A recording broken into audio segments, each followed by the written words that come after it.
بصراحه الخبر ديال الاصابه ديال حارث كان جد محزن، خصوصا بالطريقه اللي تالم اللي طاح بها وتالم بها. فالاصابه ديالو ملي عاود شفناها في الاعاده كتبان انها اصابه بالغه. نتمنى ان شاء الله يرجع للميادين في اقرب وقت. المكانه والوزن ديال حارث، ديال امين حارث، راه شفنا تبارك الله المستوى اللي كيلعب فيه، كيلعب في مارسي، ضامن الرسميه ديالو.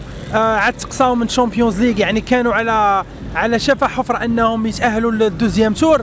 نتمنى ان شاء الله انه يقوم بالسلامه. غادي نفتقدوه كما. وبغيت نشير لواحد اللقطه، واحد الحاجه، ان الفيفا بصراحه هي اللي خاصها تلام على هذا الشيء اللي واقع مؤخرا. بزاف ديال اللاعبين كبار بقاو حتى لاخر اسبوع والدوريات خدامين اللاعبين. فشفنا الاصابه ديال ساديو ماني، شفنا الاصابه ديال حارث. نتمنى الفيفا تراجع هذا السيستم اللي غدا به، لانه ما يمكنش لاعب غيلعب باغي يحافظ على الرسميه ديالو في الفريق، غادي يعطي كل شيء وغادي يسالي الماتش ويهز حوايجو ويمشي لقطر. فهذا كيشكل على خطوره على اللاعبين، ونتمنوا الشفاء العاجل لامين حارث باذن الله.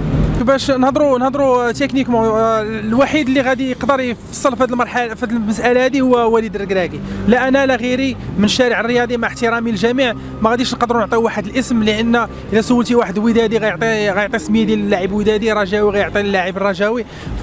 فغنبقاو بعيدين كل البعد اننا نحسموا شكون اللي غادي يمشي في بلاصه حارث. وليد الركراكي والطاقم التقني هو اللي عنده الامكانيه والكلمه الفصل في هذا الامر هذا. انا بالنسبه لي كنظن انه ديجا كاين لاعب في الباك اب بلان ديال الطاقم التقني، وغيعنوا عليه في الوقت المناسب ان شاء الله. فكما كنشوفوا الدول الاخرى مثلا فرنسا والمانيا، ملي كتخرج التشكيله كيكون اجماع عليها صافي. الخدمه ديال الطاقم التقني هذيك كيخدموا عليها. حنا كجمهور ما علينا غير نكونوا وراء المنتخب الوطني ديالنا ان شاء الله ونشجعوه في كاس العالم. الرساله اللي غادي نوجهها ليكيب هو انهم خصهم يعرفوا ان 30 ولا 40 مليون مغربي غادي تكون معاهم، كما كنا معاهم في 86، كما كنا معاهم في 98، كما كنا معاهم في 2018.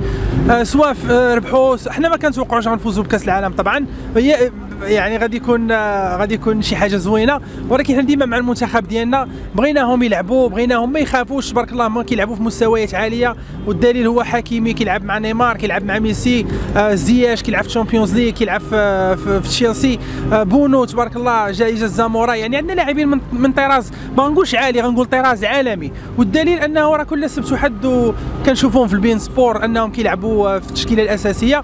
ان شاء الله يوفقهم الله تعالى، وحنا غادي نمشيو. انا واحد الحمد لله كنشكر الله عز وجل انني من الناس اللي تحت لهم فرصه انني غادي نمشي لقطر ان شاء الله السيمانه الجايه، وغادي نكونوا في الملعب وغادي نشجعوا المنتخب الوطني، وغادي نبقاو ديما نشجعوه واخا كما كانت النتيجه ان شاء الله.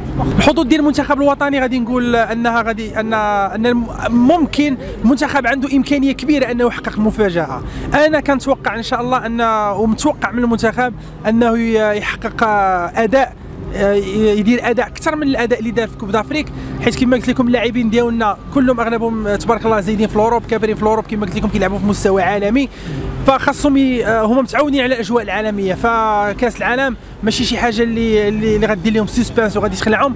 كنتوقع ان شاء الله انهم غادي يكونوا ثابتين وغادي يكونوا ان شاء الله قدموا اداء جيد. بالنسبه للمنتخبات، المنتخب الوحيد انا اللي بصراحه كنتخوف منه هو المنتخب الكرواتي بقياده راكيتيتش ومودريتش. طب بيان سور هما كانوا فيناليست في اخر كاس العالم اللي كانت في روسيا.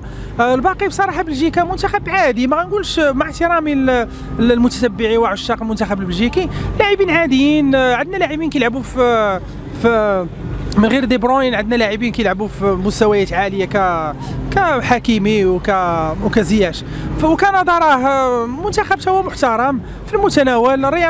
رياضه كره القدم في كندا ماشي شعبيه.